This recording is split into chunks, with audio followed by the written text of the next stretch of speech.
Yeah, new guys coming to you live.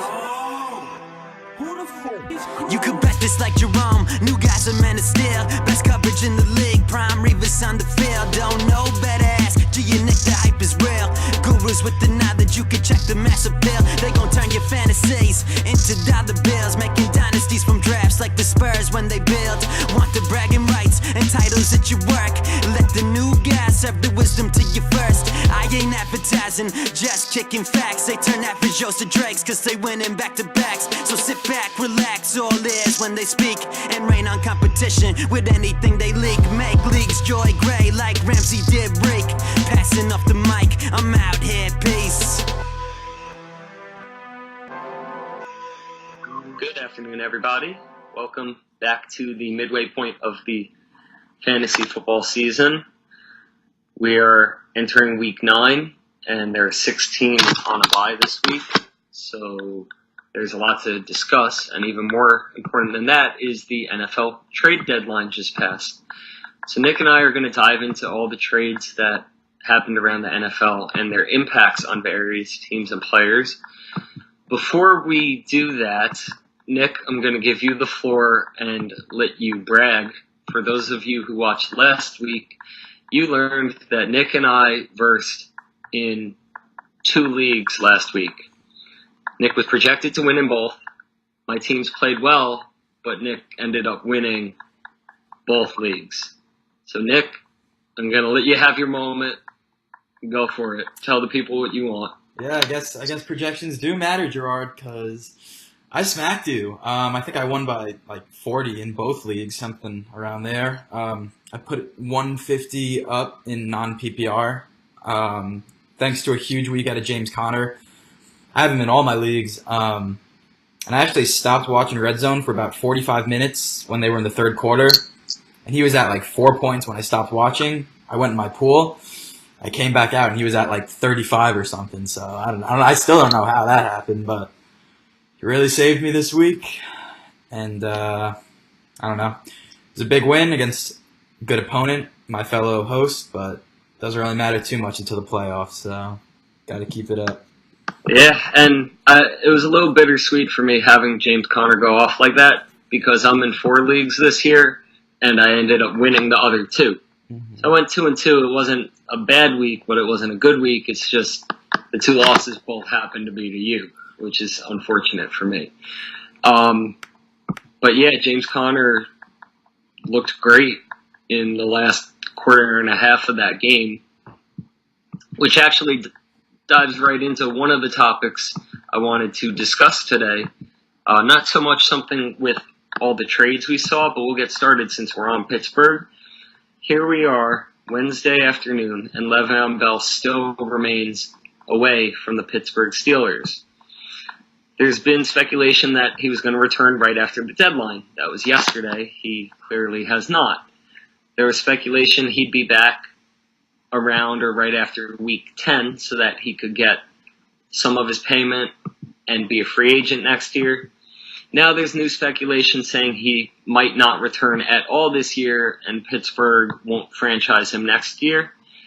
He'll just, I guess, sit the whole year out is the new rumblings around Le'Veon Bell. Do you think there's any clue as to which of these is more likely to happen, or do you think people are just guessing? Because at this point, it's all just fake news and hearsay, in my opinion, but I don't know, maybe you have a different take on it?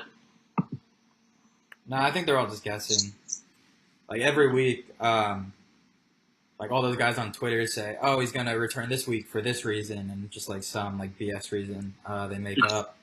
So I think they're kind of just guessing at this point. I kind of think he returns this year. I think in the next 2 weeks because of what you said. But I don't think there's a chance he plays for the Steelers next year. Mm-hmm. Yeah, I don't think that's gonna happen.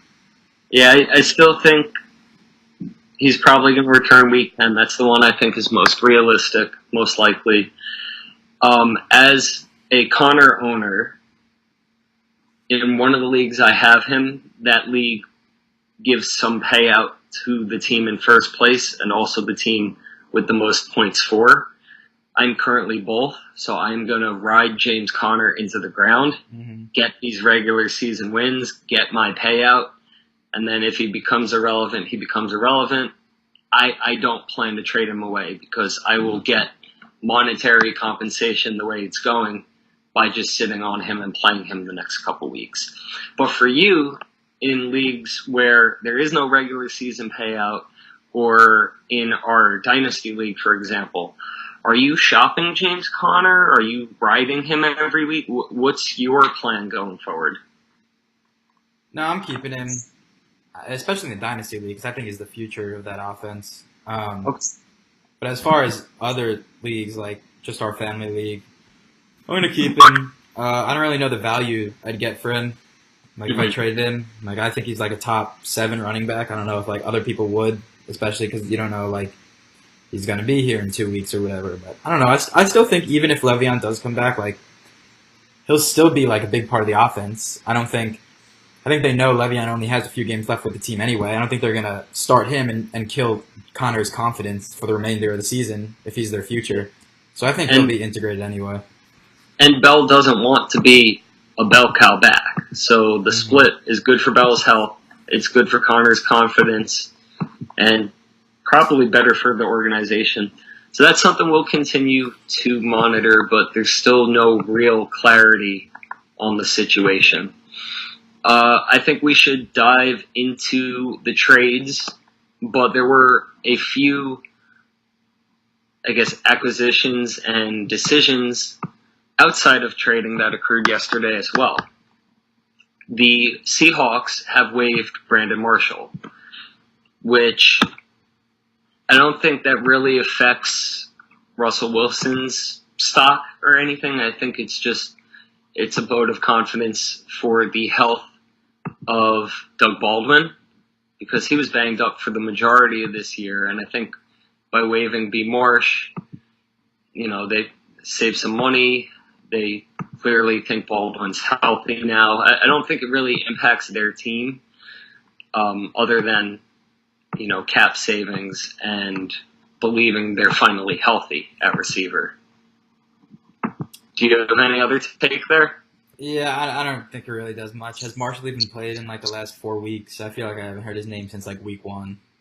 I don't know. I do like that other guy out of Seattle though, Moore. He's kind of played pretty well the last few weeks. Yeah, he's like a touchdown guy. He's had like a touchdown the last few games.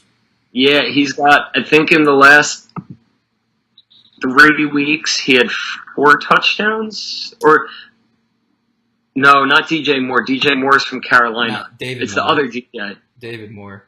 Yeah. David, yes. It's so confusing, the two of them. David Moore it is? Yeah, I actually picked them both up this week in the same league. It's 4 touchdowns in 3 weeks, right? Yeah. So, yeah, red zone look. He's pretty good. I don't think Marshall being out really affects his stock. I'm just saying that I think that was the correlation. I think he started to rise when like Marshall started to go down. Okay. Yeah, that could be it too. That's a good take. So, if you need a receiver, again, 6 teams on a bye this week, and if your free agent pool is pretty barren, that could be somewhere to look. David Moore, not DJ. Well, DJ too. You could look at either, but David Moore. Buffalo has signed Terrell Pryor. I mean, that offense is awful. Do you think this is for receiver or quarterback? I feel like that's an honest question. That's a pretty good question, honestly. Right? I'd definitely say wide receiver, but it is a good question. He's not worth Josh Allen's been rolled out. I don't know. Terrell Pryor used to be quarterback, so yeah, maybe they get one of those trick plays in or something. He'll be a hybrid. Both. You see, speaking of hybrid, you see that guy in for the Saints, Taysom Hill. Oh yeah, the quarterback. That guy's awesome, dude. He's like the fastest guy on their team too, and he's a kick returner too. He's interesting. He does it all. I don't think fantasy lets you pick him up though. I would definitely add him in my leagues if it did. I saw him in one league, but he's listed as just a quarterback. As a quarterback, yeah, that's why. He should be like a tight end because he plays half his snaps at tight end too. I feel like that would be a cheat code. Yeah, Oh, maybe. this guy's going to throw in the red zone a handful of times, but you can put him at tight end. Like, Yeah, maybe. I don't know. It's not the same as, oh, this guy's a running back, but he's also a receiver. Like, those are both skill positions, but quarterbacks tend to be worth more. So if you could get an extra quarterback in, like, your tight end spot, for example, like you said, that's a cheat code. Yeah, I guess. Do you think Pryor has any effect on the Bills' offense, whether No. he's receiver, quarterback, both, or depth? No, they're the worst offense in the league, and I still think they're the worst offense in the league with him. Fair enough. He's shown flashes. He does have 1,000-yard season under his belt, but I don't think that's anything that's going to be significantly relevant this season. I mean, yeah, he's not bad. It's just he has Derek Anderson throwing him the ball, so I don't think that really helps his case too much. Or Nathan Peterman or Josh Allen. He's got a different quarterback every week. Mm-hmm. And some weeks he'll be the quarterback. Maybe. So, all right, well, other than that, the rest of it was all. Oh, wait, no. Thomas. We did have one other signing. We did have one other signing I wanted to talk to about before trades. The Jaguars were poking around about quarterbacks at the deadline. Blake Bortles has played awful, and he's also a little banged up, his non-throwing shoulder. So the Jags went and signed former Pittsburgh quarterback Landry Jones. Do you think there's concern with Blake Bortles this week going forward, or both? Is there a specific reason you think they made this signing? Yeah, I think it's just more of an insurance policy. I don't know if they actually want to start him. I mean, their next game is against the Colts Week 10, so I would gladly take Landry Jones starting. But I think Bortles should be fine, according to reports for that game. True. They're one of the teams on the bye, so by then he should be healthy. This is, like you said, probably just insurance because they have the long break before that game. But 2 weeks from now, maybe, if Bortles continues to struggle, maybe they yank him mid-game, see what they have in Landry or someone else. Yeah. Do they still have Ryan Nassib? I don't even know. No, I think they're back. Are you talking about the Jaguars? I think their backup's the other guy. Cody Kessler. He played a couple games. Okay. Yeah, he came in, I think, for Bortles a couple times this season. Okay. So, yeah, we'll not really monitor that too closely because they're on a bye, and I don't think it's the most relevant thing. But now we'll get into the trades and things that were more impactful for NFL teams and fantasy owners alike. I guess we can start or continue with Jacksonville. They traded away Dante Fowler to the Rams for a 2019 third-rounder and a 2020 fourth-rounder. Fowler, former first-round pick, was not active in the Jags' rotation. He was sort of the odd man out, and he will be a free agent this year. So it was pretty much a rental for the Rams.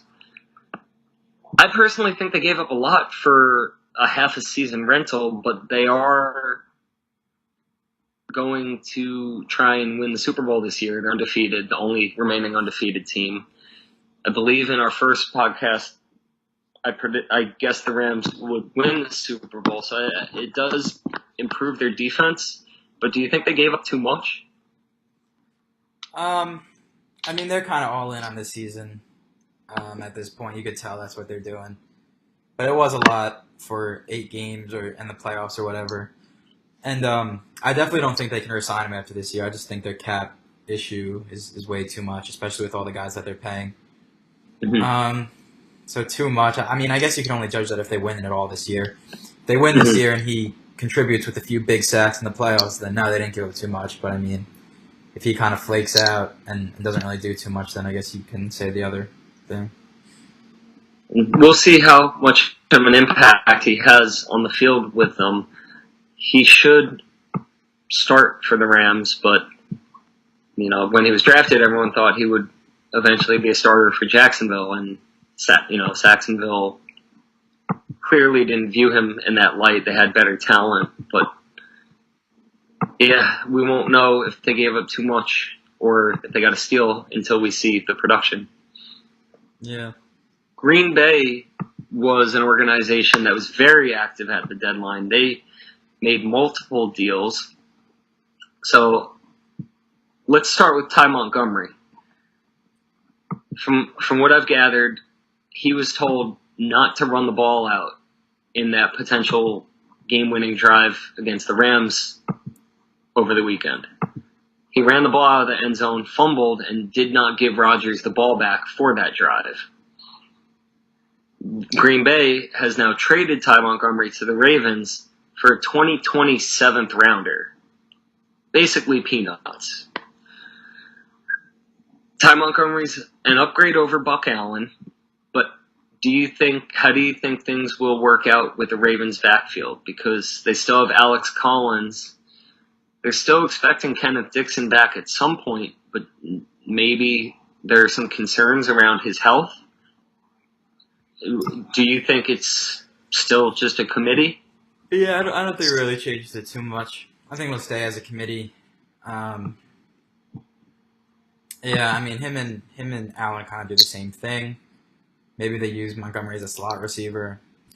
I don't know. We'll have to see how that shakes out, but I don't think it's that big of an impact on either team. I don't think it's that impactful for Alex Collins owners, but it does raise some concerns, in my opinion, for Buck Allen owners. Because, like you said, they're pretty similar players. And, Yeah. We'll see who, I guess, takes that 1B duties, we'll say, since Alex Collins is their starter. But I think only one of them will be relevant. I just don't know which one. I think Montgomery's the more talented player with the wider skill set, but that's just my opinion. And I do think it opens the door for Aaron Jones to get more work. Jamal Williams, I don't think it'll affect that much, because when it was just Williams and Montgomery, he didn't do that much, at least fantasy-wise, good pass protection and stuff. But when it was just the two of them, he didn't produce much between the tackles or anything. And now that it's just him and Aaron Jones, same thing. I don't think he'll produce much. But I do think Aaron Jones will get more work going forward. So how does that impact his value and Green Bay's offense? I mean, what was Montgomery doing? Was he just like the third down running back? Like, did they really give him carries, or was it more just like screen passes and stuff? It was more screen passes, some special teams work, returns. But he was on the field for a decent amount of snaps. Even if it's not more touches, it's more snaps at least for both Williams and Jones. Yeah, so maybe just more third down work for Jones. Another opportunity each drive, I guess. I don't think it'd be too much though, but maybe just a little bit. Okay. The other trade Green Bay was involved with happened on defense. They shipped out Clinton Dix to Washington for a 4th rounder. Is expected to start over Nicholson at safety, but he is also a free agent after this year. So a 4th rounder for a rental. The first place Washington Redskins improved their defense. I think entering the year, everyone thought the NFC East was Phillies since they won the Super Bowl last year, but here we are at the midway point, and Washington's, I believe, a game and a half ahead of Philly. So I guess they're sort of all in on the season as well, at least to try and make the playoffs. I don't think they're a real Super Bowl contender. But I do think Washington's a little more real than not, especially with the resurgence of Adrian Peterson there. Yeah. Do you think this impacts either roster, Clinton Dix heading to Washington? Yeah, I think it impacts both. He might have been one of their best defensive players, maybe their best. But I guess they couldn't re-sign him due to the big contract they gave Aaron Rodgers. So, I mean, I guess it makes sense shipping him out. But still, for a team that you want to compete every year with, in the Packers, like they expect to, be going for a Super Bowl every year. They're not rebuilding. They have the best quarterback in the league. So I think it definitely hurts their defense, and I don't think Aaron Rodgers is probably too happy about that. I think it makes Washington better, though. I still don't think they're an actual contender for the Super Bowl, but it definitely makes their roster a little bit better. Agreed. Was an every down player for Green Bay, and I think he remains to be that for Washington as well. Fantasy-wise, maybe Rodgers gets in a couple more shootouts.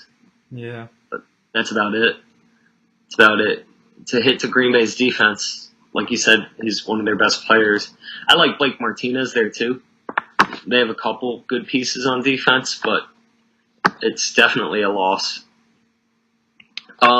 The last two trades are probably the most impactful for teams, players, fantasy rosters, the works. So I guess we will stick within the NFC East for a little. And Detroit. Detroit traded Golden Tate to Philly for a third rounder. How does this affect the Eagles? I mean, it gives them another weapon. I know they've been looking for one for a while. They were talking about adding a running back. There were rumors about Le'Veon Bell, David Johnson. But I guess they went with a wide receiver. It definitely makes the offense better. Do I think that all of a sudden makes them the best team in the NFC? No. So I don't think it really has that much of an impact for the NFC East or not the NFC East, just the NFC standings. They still aren't looking like the team they were last year, and it's still the Rams and Saints show. Yeah, that's basically it.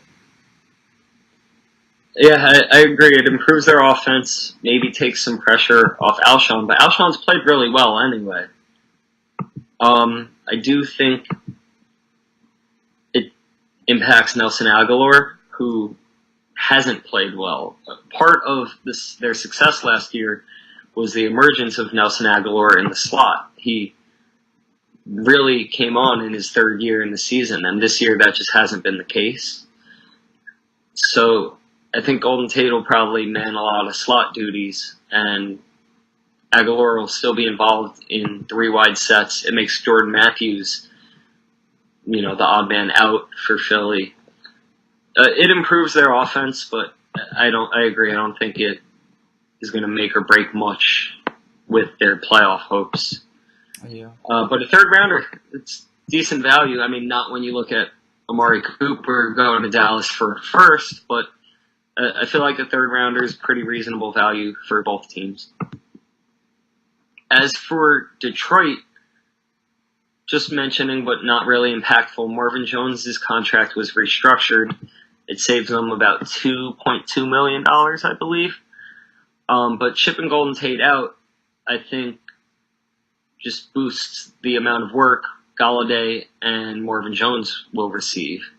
The last couple weeks, Kenny Galladay sort of whiffed or hasn't been utilized. He only had one target last week, actually, which he caught, but one target. So I think getting rid of Golden Tate really primes Marvin Jones to continue his consistent production, but it really boosts Kenny Galladay. I think he's the real winner there. But let me ask you, because Detroit was one of the top three teams with three wide sets, it's predicted that Brandon Powell will be their new slot receiver. And if they continue to dominate in three wide sets, do you think he has any value going forward? Not really sure. I haven't seen enough of him to say. I haven't really watched him at all this year. So I don't know if it would have that big of an impact. I think Galladay will get an impact, though, like you were saying. I think this allows him to be, I guess, utilized more in the offense. Like we've been saying for the last 2 years, he's been the breakout guy. And he's definitely improved this year, but still, it's hard because 1 week Tate would go off, then 1 week, what's his name? Jones would go off, then Galladay would go off. So now I think he just kind of evens it out. Maybe he's an every other week guy, or every week he has a contribution. So I like it for his stock. Yep. Yeah, agreed. He'll have more consistent usage, more targets. He'll probably run about the same amount of routes, but he'll get more looks his way. Yeah. I think it could benefit Detroit's running game as well. And I don't think it'll benefit Kerryon Johnson that much, but they do want to run the ball more, so maybe they stay committed to running the ball a little more. And I think once healthy, it might lead to some more work for Theo Riddick as their pass catcher. Maybe they'll put him out wide for some 3-wide sets, just because he's a more proven entity, a more proven asset than, just replacing the slot position. Mm-hmm. So, we'll see. But, if I had to guess, I would say they'll look towards incorporating Theo Riddick more. Maybe Riddick and Carry-On will both be utilized at the same time. But I would guess it would impact him more than Brandon Powell. But you never know. Just a name to keep an eye on. The last major thing was something that happened earlier on in the day yesterday. Demaryius Thomas heading to Houston. So, we'll touch on how it impacts Kiki Cutie, Hopkins, Watson, Demaryius himself, and then we'll get into the effect on Denver as well. So, Nick, I'll open it up to you. Which team do you want to start with? And where? We can start with the Broncos, probably the more boring team. I definitely think if you have Cortland Sutton on your roster, this was a huge news for you, and a good thing too. Because John Elway actually came out and said, we did this for Cortland Sutton. He was I don't remember if he was the first or second round pick. I think second. But we want to see him progress. He's done good, but now we want to like the ball's in his corner now. So I think he should ball out. As far as Emmanuel Sanders, he's already a top 7, I want to say, wide receiver. So I don't know if it really impact him too much positively. He's playing really well, but I don't know if it, losing Demaryius Thomas make him a top 5 guy or top 4 guy with the likes of Adam Thielen and Michael Thomas and Antonio Brown or Odell. So I still think he'll stay around the same. Maybe he'll get a little more, a few more looks per game, but nothing too drastic. Okay. I agree. Cortland Sutton was the big winner there. He's looked great in limited work, so he'll be on the field for almost every snap now and should really emerge as a decent option. Sanders, I think his value will be about the same, but I do want to throw a hypothetical out at you. With Demaryius gone, maybe they move Sanders out of the slot a little more. And if that's the case, I think, and it's unfortunate for me because I own him in two leagues, but I think it could negatively impact his value if they do shift him out of the slot. That's yet to be seen, but just lower percentage targets, less targets in PPR, less catches, because his targets will be lower percentage. I mean, we'll see. There's no real sign on what Denver will do about that other than put Cortland Sutton on the field and use him more. But potentially Sanders could be a sell high here, I think, because I don't think Thomas being shipped out improves his value, but there is a chance it, takes away some of his workload. So we'll see. Just something to keep an eye on. Like the hypothetical I gave last week with Saquon, if the Giants scale his workload back with tanking, I think there's a chance Denver, moves Sanders out of the slot a little more, and it could play into effect. Okay. But anyway, let me get your Houston opinion. As far as that Kiki Kuti guy, I still don't know how to say his name. No one. I don't know if it have too much of an impact. He hasn't really done anything the last couple weeks. He had a strong first 2 weeks. But his role anyway was more of an out of the backfield, in the slot, short, slant guy. And that's kind of like the opposite of what Demaryius Thomas is anyway. So I don't think it should have that much of an impact on him. I guess the worry after Will Fuller went down was more attention was going to go to DeAndre Hopkins. So I guess now this allows for less of that attention to go because they still have another big play guy to look out for, another big body that they might have to put a safety on or something. So I think that kind of makes things better for if you're an owner of him. It makes you feel more comfortable that he'll keep producing as he has been. Okay. And agreed. Not saying Demaryius Thomas is Will Fuller, Yeah. but I think Houston's offense is closer to what they were before Fuller tore his ACL after the signing. Just because, like you said, it's another big body, red zone threat, someone defenses have to consider.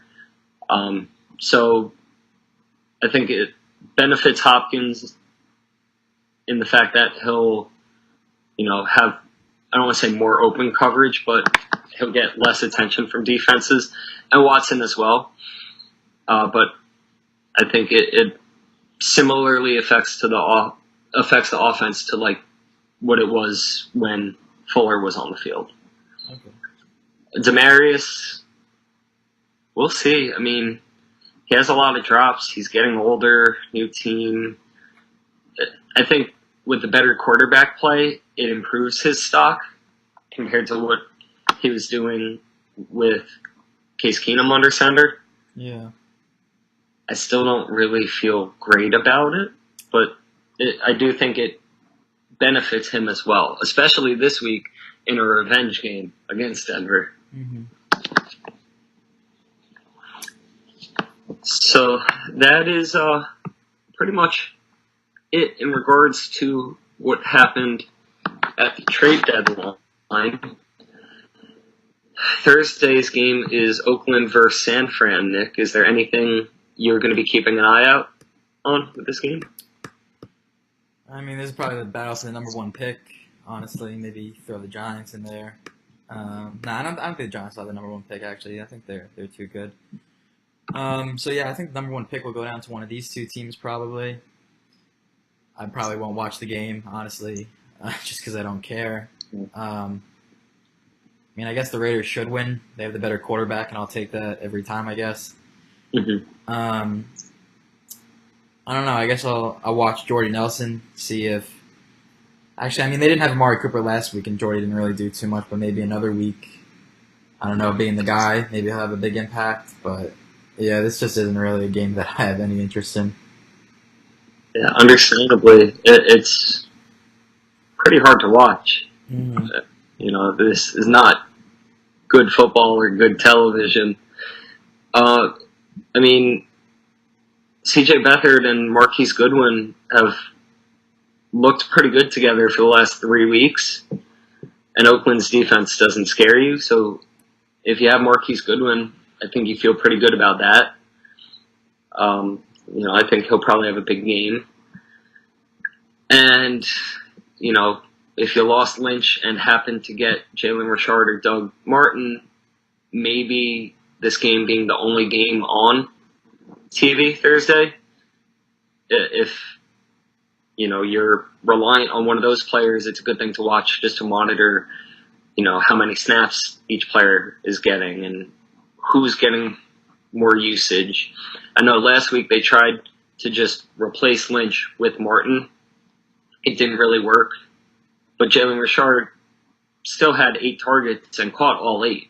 Mm-hmm. He continues to be the best running back, I'll put that in quotes, running back in Oakland, especially in PPR. But unless you're monitoring something like that, I agree the game's pretty irrelevant. Although both tight ends have been very, very relevant. This will be a battle of the tight ends, Jared Cook and George Kittle. Yeah, it's a good tight end game. Both of them have played well, so that could be something interesting to see. But really, we're just looking for a silver lining with this game. Yeah.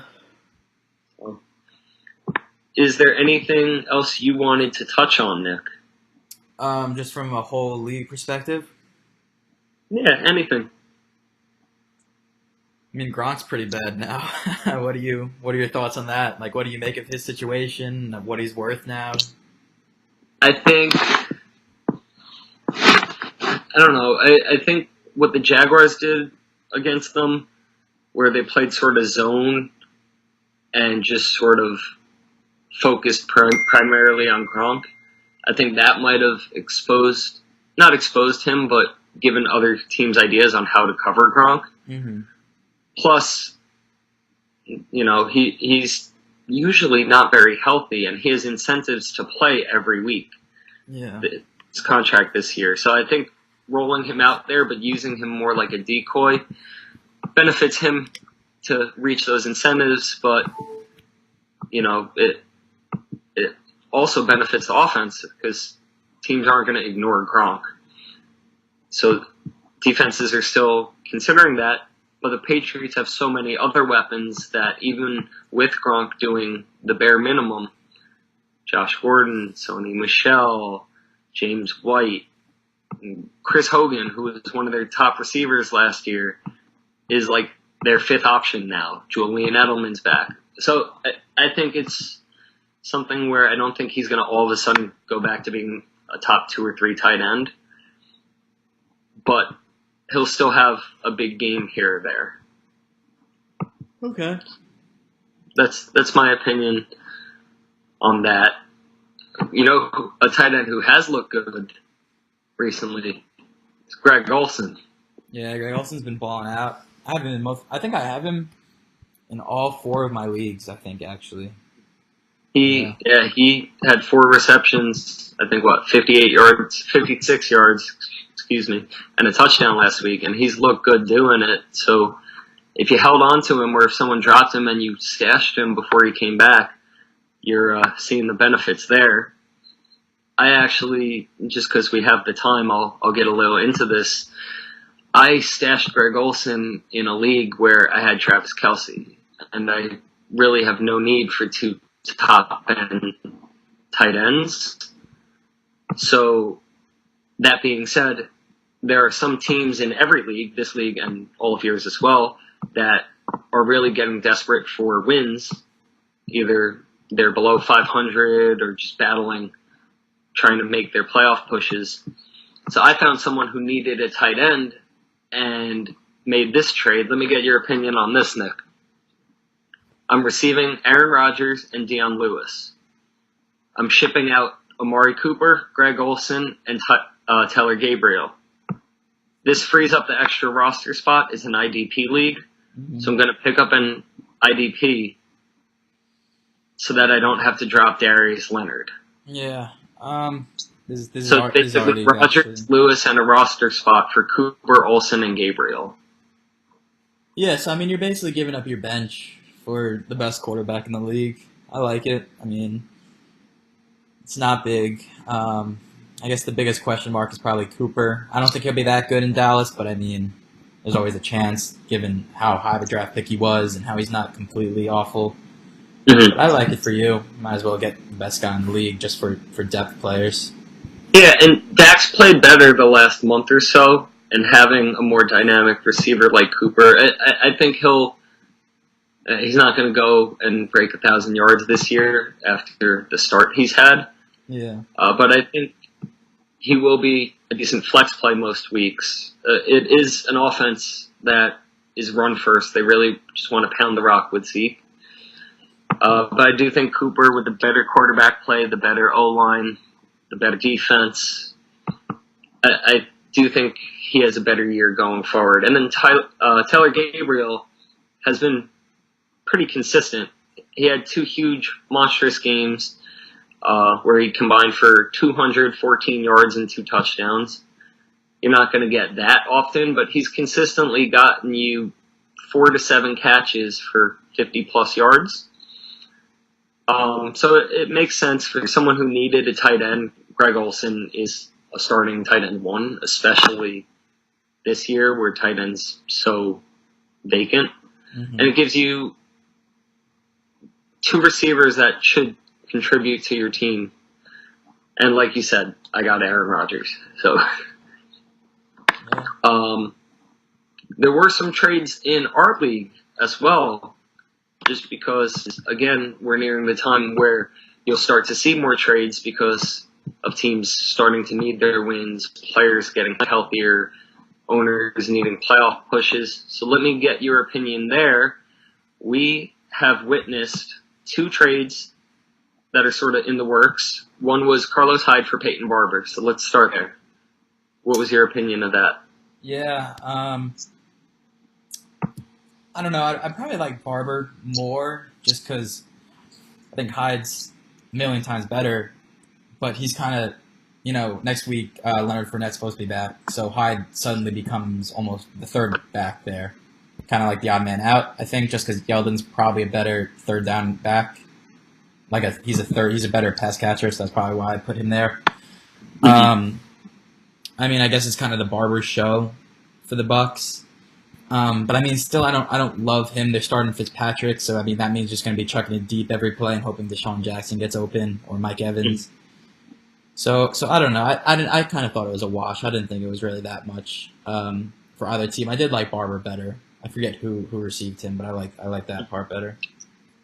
And I tend to agree. Barber's safer at least because Ronald Jones is banged up. It's Barber's job, and like you said, that's an aerial attack, the Tampa offense.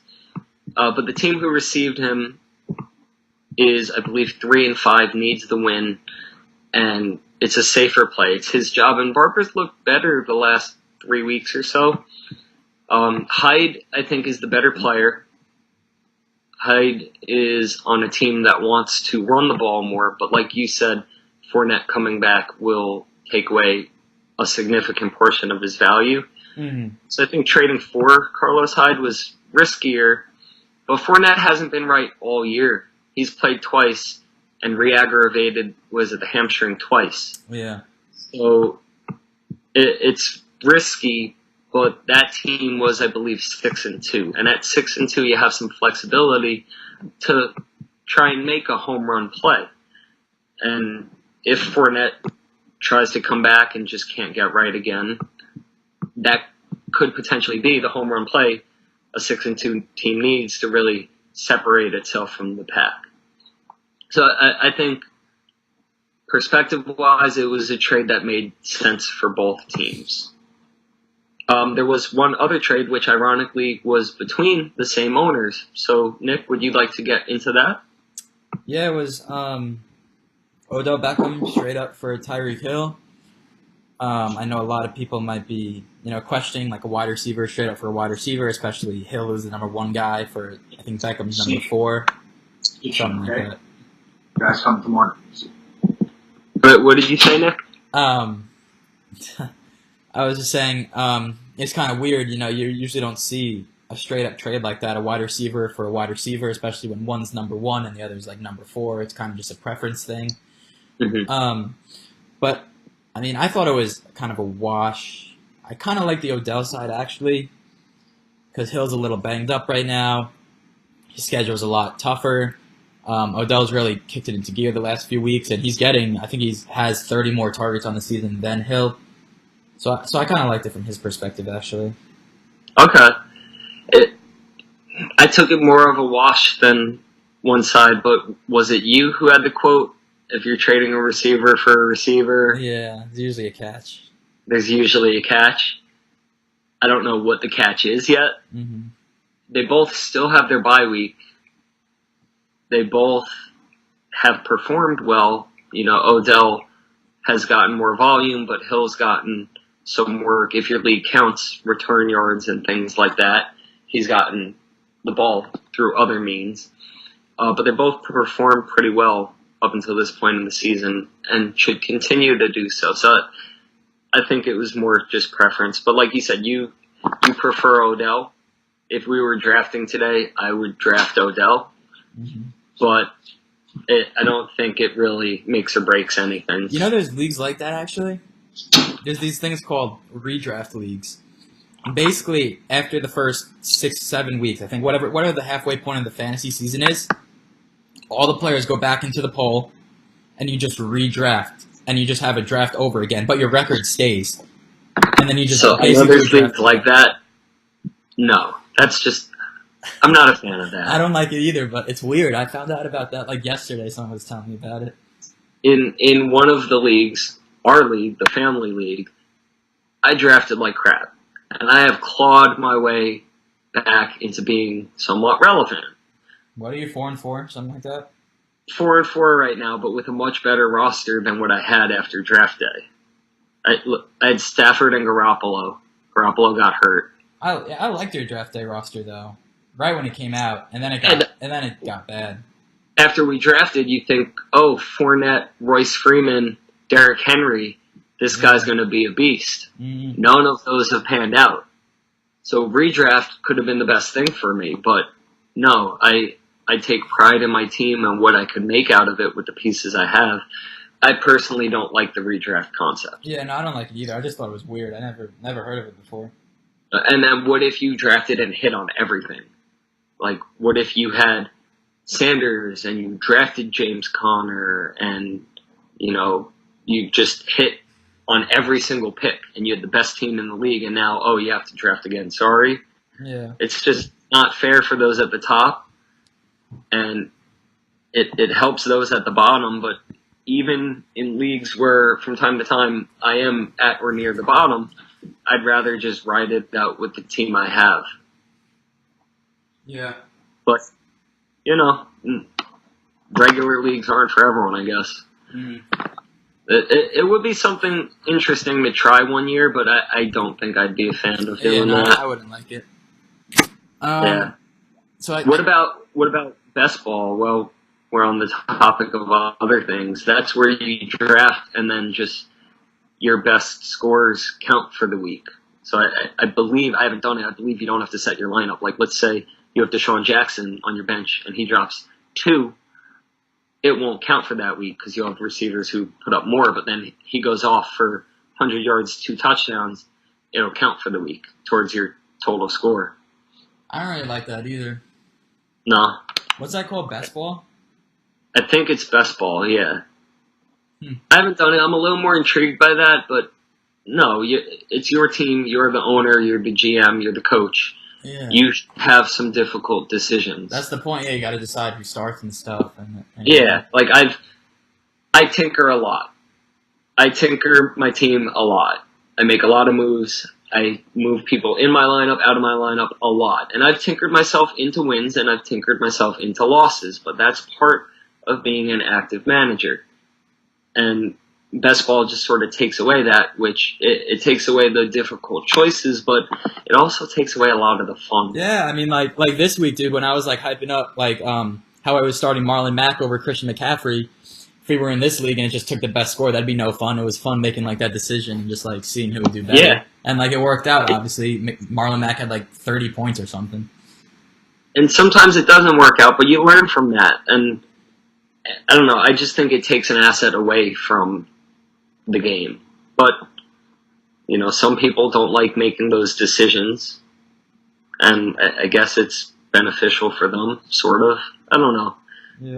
I'm old school. We're more traditional, you and I. Mm-hmm. Speaking on that, though. What?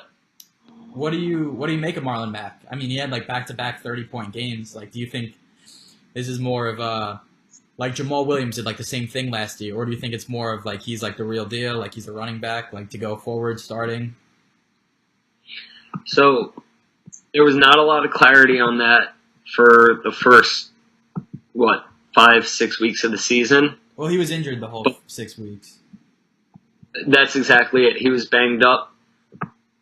That offense looks great with Andrew Luck back under center this year. I'll start with that. And it looks like they've fully committed to Marlon Mack. He came back week 6 against the Jets. Since then, his rushes, his attempts, 12, 19, 25. Yeah. His yards, 89, 126, 132. His touchdowns, 0, 1, 2. So they're giving him the workload. They're giving him the goal line work. They're committing to Marlon Mack. And he has produced. They've put their faith in him, and he has done it. Every week since getting back, he's just looked better and better. So I think he is the back to own for the Colts. I think if you have him, congratulations.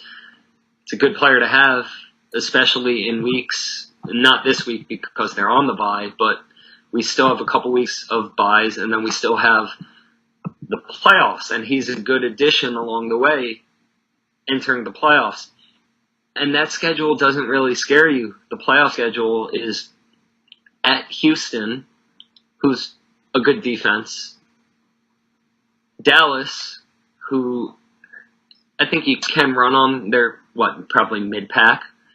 And then the Giants, who just got rid of half their defense. Mm-hmm. They just got rid of Snacks and saw Peterson go for just under 150 yards. Yeah. I think Marlon Mack could do that. Mm-hmm. I don't see not. So I think he's a good player. Yeah. And for him, it's more so, will he stay healthy getting this type of workload? Mm-hmm. As long as he does, play him every week unless you're against a top defense. Yeah. And then one more thing on that offense. So Jack Doyle came back. He had a huge game. But Eric Ebron didn't fade from the offense. He still had a pretty big game too. And now the Colts lead the league in tight end touchdowns. I think they have like 11 or something. And Eric Ebron has 7 of those touchdowns. I think he leads the league in touchdowns actually for a specific player. This week, the Colts were the first team ever to have 3 different tight ends each score a touchdown. They obviously like to use them. Are you comfortable playing Jack Doyle or Ebron? Do you prefer one? If you have both, because I know some people like to go dual flex, they put a tight end in the flex. Mm-hmm. I wouldn't do that unless you had 2 top tight end options. Like in the league where I had Kelsey and Olsen, I would have been fine playing both of them. I think they'll both be relevant. You know, Jack Doyle will get probably more targets and more field work, and then Ebron, just because of his stature, will get more, red zone and goal line work. They'll both be relevant going forward. I don't think either of them are the next Travis Kelce or Zach Ertz or anything like that. I think it's more so Andrew Luck is tired of their receivers dropping the ball. Yeah. They've had T.Y. and then a bunch of other players dropping the ball. Jack Doyle's proven himself to be pretty shorthanded, and Ebron's been pretty consistent this year. So I think it's more of them not having what they thought they did at receiver that will help keep both tight ends relevant. Mm-hmm. But if you have either of them, that's fine. I wouldn't go thinking, oh, Jack Doyle's back, I can't play Ebron now. No, if you have Ebron, I'd feel comfortable starting him at your tight end spot because it's an efficient offense that's more efficient going through the 2 tight ends than it is through Chester Rogers. Mm-hmm. So do you have a different take there? No, I agree with what you said. Jack Doyle gets the majority of work. He's on the field for like 80% of the snaps or something. But once they get inside that 20-yard line, when they like to take a shot, they usually go to Ebron, and it usually works. I can't really recall a play this year where they chucked it up to him and he didn't come down with it. He's weird because he'll make the catches he shouldn't, but then there's easy ones right to him where he drops, and you saw that with the Detroit Lions. But he's really played well this year, and he was an awesome addition in free agency. I don't know, just a guy you'd like to have on your team. Yeah, true. One other thing, I guess, let me just ask you, because the Chargers come back from their bye this week, and the last couple weeks, Tyrell Williams has really exploded, albeit with limited targets. He's had limited volume, and he just keeps busting off these big plays, which has sort of capped Mike Williams' production. Do you think it's going to continue to be hit or miss? Because I know he's done it back-to-back weeks leading up to the bye, but I just don't see how Tyrell Williams could continue to go for 100-plus yards and multiple scores off 3 targets, 4 targets. Yeah, I think we touched on this after their last game because it was so long ago. Mm-hmm. Yeah, I think we both had the same thing. Like, we didn't really think it'd be sustainable. It's kind of just a chunk-up play. Like, if he gets it, he doesn't. I still think Mike Williams is a better guy to chuck it up to anyway, so I don't think it's sustainable. I do think he's a good player, though. But, right now he's putting up, like, wide receiver 1, wide receiver 2 numbers, and I don't think that's going to stay at all. I don't either. They're both good players. They're different players, the two of them. Speedster versus giant body.